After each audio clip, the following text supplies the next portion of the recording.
Hylton Castle, originally built in 1066, the only standing part now being the imposing gatehouse, haunted by many spirits.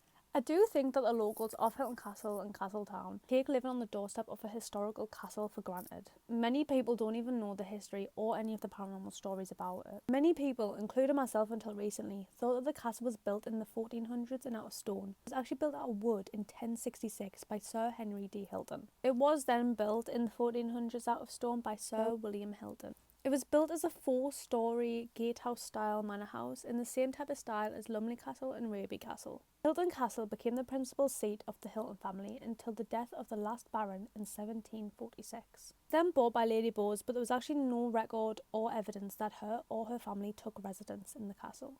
It was then Gothicised but neglected and slowly began to decay until 1912 when it was taken over by a new owner. Simon Temple restored the castle. He also re-roofed the chapel, which opened it up to the public to worship again. However, his failed business ventures stopped him from doing the work and it was stood empty again until the 1840s. It was then briefly used as a school in 1840. Joseph Swan, the inventor of the incandescent light bulb, was actually a student at the castle at about this time. It was believed that he commented in 1842 that the school was a scene of great desolation. The windows, for the most part, all along the front are boarded up. The whole of this large house is now empty and in the most desolate. Hylton Castle was purchased again in 1862 by William Briggs. He changed the appearance of the castle to be more authentically medieval. After Briggs's death in 1900s, the site then passed to a local coal company in the early 20th century. Due to the local pressure and the threat of being demolished, the castle and the chapel were taken over by the Ministry of Work in 1950. The castle has now been refurbished and is open to the public and also open to events such as weddings. Hylton Castle is most famously haunted by the Cord Lad, the ghost of a murdered stable boy, Robert Skelton.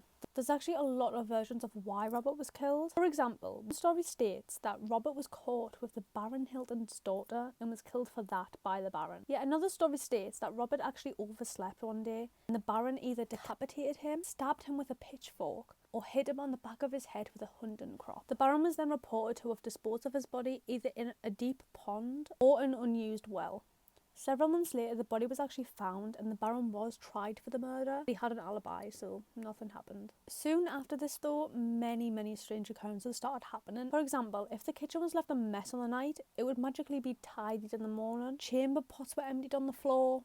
One night, a cook actually stayed up until midnight to see who was causing the mischief. He ended up seeing a naked boy and heard him crying, "I'm called."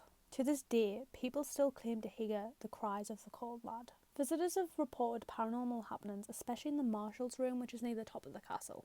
I have actually personally seen the Cold Lad twice. The first time was a choir event with the primary school and it was at the castle, so there was a stage outside the castle and I was waiting to go on the stage. And I just looked up at the castle and I seen a little boy in the very top window just staring down at us. The second time I was just walking past the castle outside of the gates and I seen a little boy walk really slowly to the bottom window. I've also had so many experiences with the Dean and the chapel, which are also believed to be very haunted.